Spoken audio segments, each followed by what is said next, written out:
Nittany and Bald Eagle with North Shore and Lycoming Valley engines here in College Township? Just outside State College? I think this is College Township.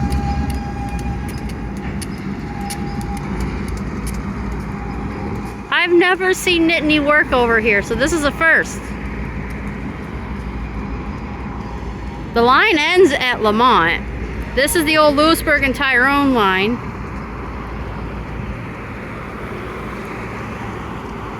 Wonder if they're going toward Lesser Lumber.